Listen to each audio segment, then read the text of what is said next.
कुरान को सिगरेट से जलाने वाली औरत का इबरतनाक अंजाम। बिस्मिल्लाहिर्रहमानिर्रहीम। अस्सलाम वालेकुम दोस्तों। कहानी एक ऐसी औरत की कि जिसने इस्लाम से दूरी के बायस और खुद को सही और सच्चा साबित करने के लिए कुरान करीम की बेहुरमती की और उसके ऊपर सिगरेट रखकर उसको जलाने की कोशिश की। अस्तगफिरुल्लाह। फिर इस खातून के साथ क्या मामला पेश आया, आप सुनकर हैरान रह जाएंगे, और फिर किस तरीके से इस खातून ने तौबा की। आज की वीडियो में आपको तफसील से आगाह किया जाएगा, लिहाजा इस वीडियो को आखिर तक जरूर देखिएगा।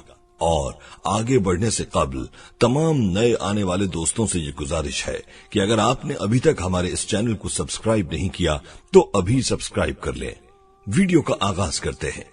दोस्तों, ये एक ऐसी लबनानी खातून की कहानी है जो एक एयर होस्टेस थी और उसका ज्यादा वक्त फ्लाइट पर गुजरा करता था, जिसके लिए उसे बैरून ममालिक का सफर भी करना पड़ता था, जिसकी वजह से उसका रुझान जिद्दत पसंदी की तरफ हो गया था और ये इस्लाम से काफी हद तक दूर हो चुकी थी।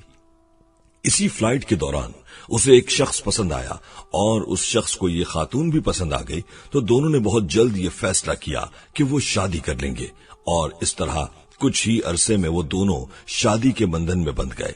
शादी के बाद उस औरत को अंदाजा हुआ कि उसका शौहर बहुत नमाजी और परहेजगार है, इस्लाम पर चलने वाला है, इस्लाम की बात करता है, इसके साथ साथ वो हाफिज कुरान भी है, दीन की तबलीग करता है और खुद भी दीन पर अमल करने वाला है। लेकिन दूसरी जानिब चूंकि ये खातून एयर होस्टेस थीं और बहुत से ममालिक में उनका आना जाना रहता था, तो ये इस्लाम से बिल्कुल मोहब्बत नहीं रखती थीं, बल्कि ये ज्यादा फैशन करने वाली और नमाज को छोड़ने वाली और इस्लाम के अहकामात पर अमल न करने वाली थी। इसके शौहर ने शादी के बाद इस खातून को भी दीन की तबलीग करना शुरू कर दी। रोज जब वो खुद फजर की नमाज के लिए उठा करता तो इसको भी उठाने की कोशिश करता कि तुम भी उठो और अल्लाह के हुजूर पेश हो जाओ और अल्लाह के सामने अपना सर झुकाओ और उससे मदद मांगो। लेकिन ये खातून कभी अपने शौहर की बात पर कान नहीं धरती थी। वक्त यूं ही गुजरता रहा। उसका शौहर हमेशा उससे ये कहता कि इस्लाम पर अमल करो, बेशक इस्लाम तंगी का नहीं बल्कि आसानी का दीन है। हमारे जितने मसाइल हैं, जितनी परेशानियां हैं, तुम्हारे काम के जो मसाइल हैं, ये इस्लाम पर अमल करने से हल हो जाएंगे। लेकिन ये खातून उसकी एक बात न सुनती थी, बल्कि एक कान से सुनती और दूसरे कान से निकाल दिया करती थी। इसकी बड़ी वजह यह थी कि वो जिस भी नए मुल्क में जाती तो वहां के कल्चर को देखती और फिर उसको अपनाने की कोशिश किया करती थी। उसका ज्यादा वक्त मुल्क से बाहर गुजरता तो वो अब उन लोगों जैसी हो गई थी और वो ये समझती थी कि शायद इस्लाम पर अमल करना दकियानूसी है और इस पर वो नहीं चल सकती। वक्त गुजरता चला गया। कुछ ही माह में जब उसके शौहर ने यह फैसला करने के लिए सोचना शुरू कर दिया कि अगर उसकी बीवी इस्लाम पर अमल नहीं करती तो वो अपनी बीवी को छोड़ देगा, लेकिन इसी दौरान उसे यह पता चला कि उसकी बीवी हामला हो गई है और वो एक बच्चे का बाप बनने वाला है। ये इंतहाई मुश्किल मरहला था। वो अपनी बीवी को छोड़ना चाहता था, लेकिन अब बच्चे की खातिर वो ऐसा न करने पर मजबूर हो गया था। उसने एक बार फिर अपनी बीवी को समझाया कि देखो, अब हम वालिदैन बनने वाले हैं, अब ये जरूरी है कि तुम अपने तौर तरीके और चाल चलन को बदलो। लेकिन उस खातून ने साफ इनकार कर दिया तो ये शख्स भी गुस्से में आया और इसने अपनी बीवी को तलाक दे दी और कहा कि जाओ, तुमसे मेरा अब कोई ताल्लुक नहीं है। दोस्तों, जैसे ही उस खातून को तलाक हुई तो उसने अमेरिका का सफर करने का फैसला किया और ये सोचा कि वो अपने बच्चे को अमेरिका में जाकर पैदा करेगी, जिससे बच्चे को अमेरिकी शहरियत भी मिल जाएगी और इसके बाद ये अपनी जिंदगी वहां बसर करेगी। लिहाजा वो अमेरिका पहुंची और कुछ ही दिन गुजरे थे कि वहां एक शख्स से उसकी मुलाकात हुई, उससे उसकी दोस्ती हुई, ये रोज उससे मिलने लगी। वो शख्स भी मुसलमान था और वो भी इस्लाम पर अमल करने वाला था। ये खातून उसको रोजाना की बुनियाद पर मिलने लगी, लेकिन उसने अपने तौर तरीके ताहाल नहीं बदले थे, बल्कि अब तो अमेरिका जाकर इसने शराब नोशी का भी आगाज कर दिया था। इसके अलावा सिगरेट तो वो लबनान में भी पिया करती थी, लेकिन अब इस सिगरेट में नशा और दीगर चीजें मिलाने लगी थी, जिससे बच्चे की सेहत पर भी असर पड़ रहा था। डॉक्टर्स ने भी मना किया, लेकिन उस पर कोई असर न हुआ। उधर जब इस शख्स से मिलने लगी तो रोज उसके घर आना जाना होने लगा, तो देखा कि वो शख्स कुरान बहुत ज्यादा पढ़ता है और नमाज की पाबंदी करता है।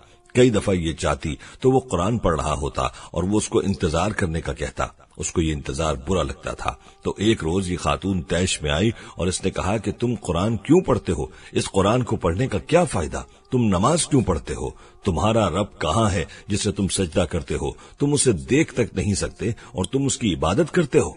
ये शख्स उस खातून से कहने लगा कि तुम गलत बात कर रही हो, लिहाजा अपना मुंह बंद कर लो। लेकिन वो खातून बोलती चली गई, यहां तक कि उसने अपने सिगरेट को कुरान पर रखा और कुरान को जलाने की कोशिश की और ये दावा किया कि अगर तुम्हारा रब है तो आकर इस कुरान को बचा ले। उस शख्स ने उस खातून को रोकने की कोशिश की और वो अपनी हरकतों से बाहर न आई। उसने खातून को घर से धक्के देकर निकाल दिया। दोस्तों, ये सिलसिला तो यूं ही चलता रहा और फिर आखिरकार 9 माह का वक्त पूरा हुआ तो बच्चे की पैदाइश के दिन करीब आ गए थे। ये खातून जानती थी कि उसके यहाँ एक बेटी पैदा होने वाली है और जब डॉक्टर्स ने ऑपरेशन किया तो देखकर हैरान रह गए कि बेटी मुर्दा हालत में पैदा हुई। उसका सर उसके धड़ से अलग था। जब उस खातून को होश आया और उससे ये बताया गया कि तुम्हारे यहाँ जो बेटी पैदा हुई है वो इस हालत में पैदा हुई, इसके साथ साथ उसको ये बच्ची दिखाई गई तो ये चीखने चिल्लाने लगी और अब उसको अंदाजा हो चुका था कि वो जो बेहुरमती किया करती थी और जो गुस्ताखियां करती रही ये दरअसल इसका अजाब था। इस वाक़े ने इस खातून के दिलो दिमाग पर गहरे असरात छोड़े थे। इस खातून ने फौरी तौर पर लबनान वापस आने का फैसला किया। ये फौरी तौर पर अगली फ्लाइट से लबनान वापस आई, अपने साबिका शौहर को ढूंढा, जाकर उससे मिली और उसे बताया कि मेरे किए की सजा मुझे मिल गई है। हमारी बेटी पर अल्लाह ने अजाब नाजिल किया। वो गुस्ताखियां, वो बेहुरमतियां जो मैं करती रही उसका अजाब मेरी औलाद पर आ चुका है। मैं नादिम और शर्मिंदा हूं। उसका शौहर उसे देखता रहा लेकिन खामोश रहा। उस खातून ने कहा, तुम परहेजगार थे, तुम मुझे इस्लाम की तरफ बुलाने वाले थे, तुम मुझे राह हक की दावत देते थे। अब मैं तुमसे दोबारा शादी करना चाहती हूँ और मैं चाहती हूँ कि मैं तुम्हारे बताए हुए रास्ते पर चलूं जो अल्लाह की तरफ चाहता है। वो शख्स ये कहने लगा कि देखो, हमारी बेटी के साथ जो हुआ मुझे उस पर गम जरूर है और मेरे दिल में इसका बहुत दुख है, लेकिन मैं इस बात पर खुश हूं कि तुम इस्लाम की तरफ आ रही हो और तुम अपने रब से रुजू कर रही हो। बेशक वो माफ करने वाला है। चुनाचे उस शख्स ने इस खातून से शादी कर ली और फिर वो इसके साथ रहा जब तक दोनों में से एक का इंतकाल न हो गया।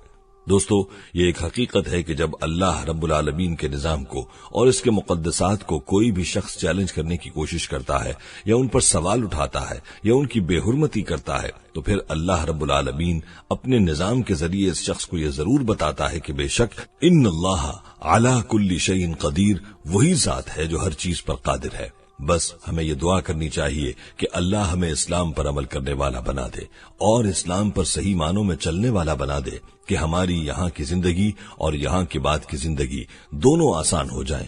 जैसा कि इस्लाम आसानियां बांटने वाला दीन है तो हम भी लोगों में आसानियां बांटें और अल्लाह के हुजूर सुरखरू हो जाएं। आमीन या रब्बल आलमीन। दोस्तों, ये थी हमारी आज की वीडियो। हम उम्मीद करते हैं कि आपको हमारी आज की ये वीडियो जरूर पसंद आई होगी। अगर आपको हमारी आज की ये वीडियो पसंद आई है तो आपसे गुजारिश करते हैं कि आप हमारे चैनल को जरूर सब्सक्राइब कर लें और साथ ही लगे बेल के बटन को भी प्रेस करें ताकि आपके पास हमारी आने वाली मजीद मालूमाती वीडियोस का नोटिफिकेशन बर वक्त आता रहे। सब्सक्राइब के साथ साथ हमारी वीडियो को लाइक भी करें और अपनी कीमती राय का इजहार कमेंट्स में जरूर करें। कमेंट्स में आप अपने सवालात हम तक पहुंचा सकते हैं। अल्लाह ताला आपको अपनी हिफ्ज़-ओ-अमान में रखे। आमीन।